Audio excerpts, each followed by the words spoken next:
Hi, welcome back. I am Paul Chartier. This is Heart of Gold. Eric Case with Fowler Bell, an attorney in town. You are here tonight representing the American Diabetes Association. Yes, sir. And you're on the board. Yes, sir. Do you have diabetes? I do have diabetes. I didn't know that. Yep, I am. I was diagnosed with type 1 diabetes in 1996, so I'm coming up on my 20-year anniversary. To me, diabetes is, heart attack, you know what to do. Blood pressure, you know what to do. To me, diabetes, and it's got the level 1. Explain that to me, because I don't really know a lot about diabetes. Absolutely.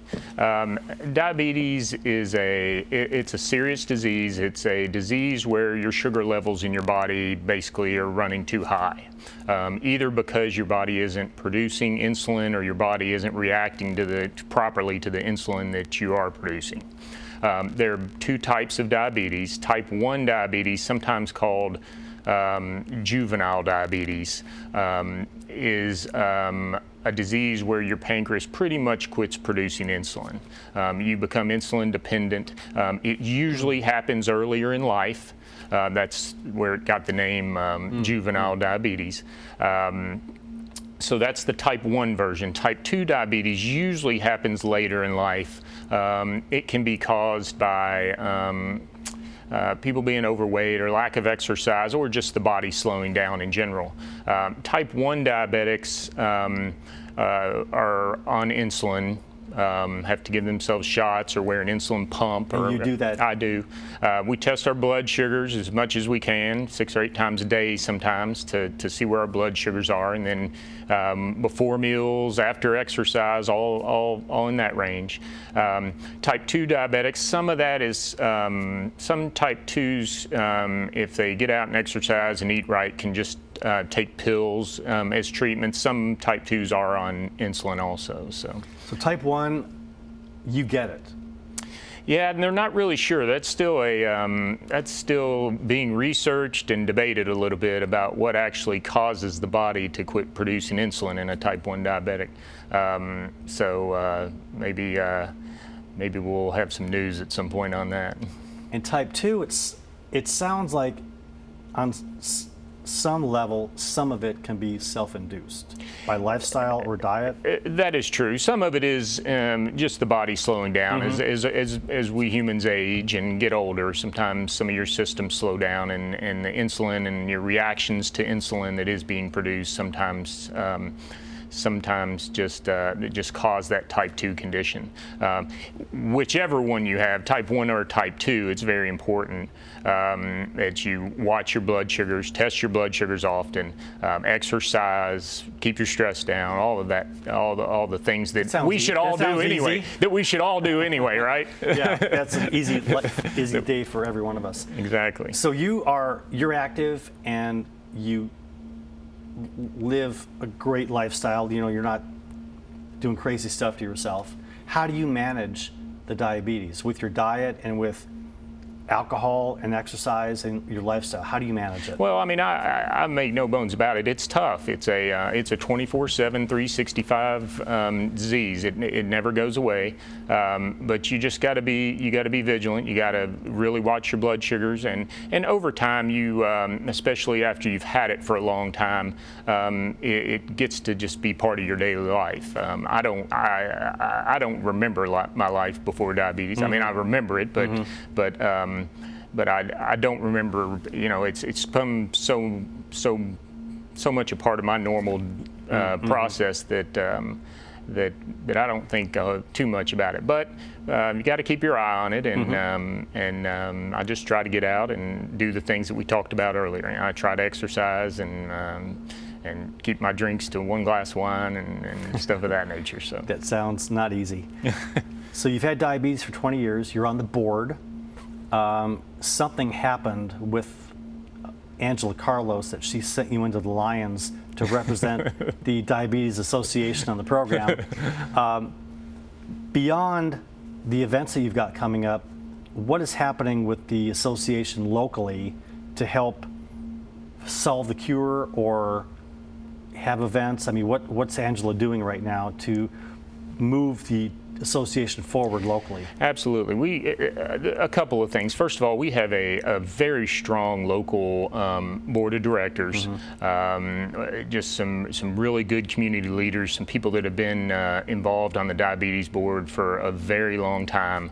The local leadership is extremely strong. Lisa Edwards is the executive director. Angela helps out. Kirsten Rowland has come on, done a lot with our marketing and events. I've served on some different nonprofit boards, and I can tell you that you're only as good as your local leadership, and we've just got a real strong, very active, very dedicated board. We put a lot back into the community. In the past couple years, we've thrown more than $3 million back into research in Kentucky. There's some good things going on with research. We were very involved on the legislative level with trying to help out in those regards. There's a Diabetes Day at the Capitol. In 2014 was a big banner year for us. We got a Safe at School bill passed that helped school children, these kids with type 1 diabetes, to be able to go into the schools and still function as normally as possible. We fund, we send some money to a diabetes camp that every summer kids with diabetes can go and attend and be around other children and that type of stuff. So we put on a big step out walk out at Keeneland every year that's in May. Jerry Hill and Luann Cooper and a group of our board members do just an unbelievable job with that. It's one of Keeneland's biggest walks, and they have one every weekend. Yes, and they so do. Yep. That's built into just a great event, a big fundraiser, and just a good day in general to rally for diabetes. So very active. But in the short term, and I'm not sure how many events in Lexington have actually had a pig attend the event, but you were at one last year. Explain how that happened. Okay, so you're just sitting there minding your own business.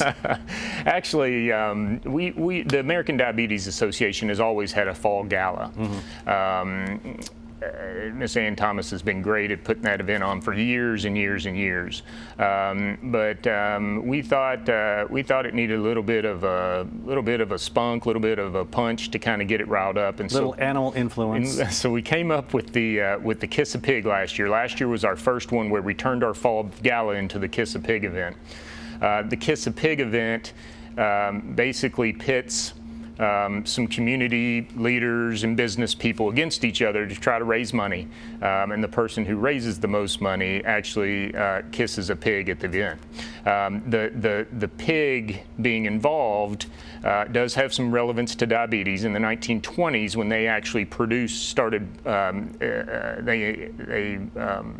producing insulin for us diabetics, it actually started by pulling insulin out of pigs and pancreas. So there's a connection there. It's not a random farm animal. It almost makes sense, but keep going.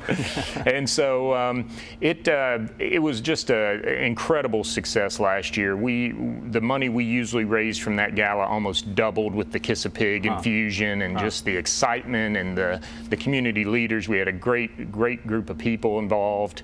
And it's coming up again this year. It's coming up again this year. We are on year 2. We've got another panel of community leaders that have decided to step up and go for it. And that will be announced. So the event is again when?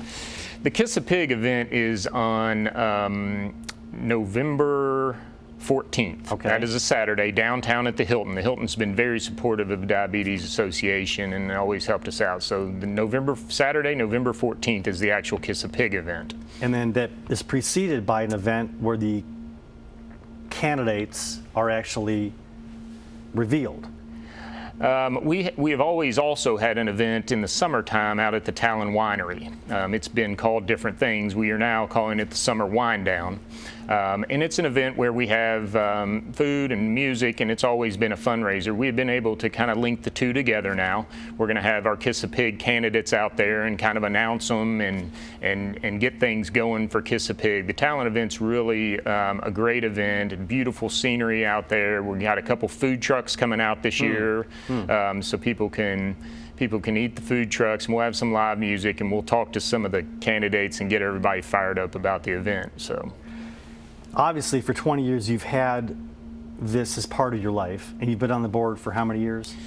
I've helped with some different events and committees for a couple years. I started with the board last year, actually, as a board member. They wrangled me in. So, well, when you were anointed with diabetes 20 years ago, you've now got that passion, and by you having it, I mean, you can speak about how you deal with it every single day, and not a lot of people can always do that. Absolutely, and you know, it's unfortunately Kentucky is a very rural, very poor, and sometimes not the healthiest state.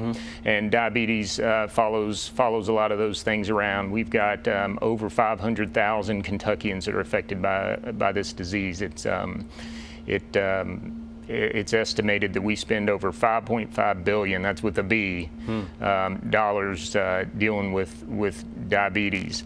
As a businessman, as a former entrepreneur who owned his own business for 13 years, you know, health insurance costs, work productivity, that type of stuff. That diabetes taking a big chunk out of that stuff. So we try to get the word out, not only to take care of our diabetics, but also we as a community need to realize that this is a big drain on us economically, on work, on our work product, on our budgets, on our state budgets, and we need to get the word out. We need to do a better job of taking care of diabetes in Kentucky.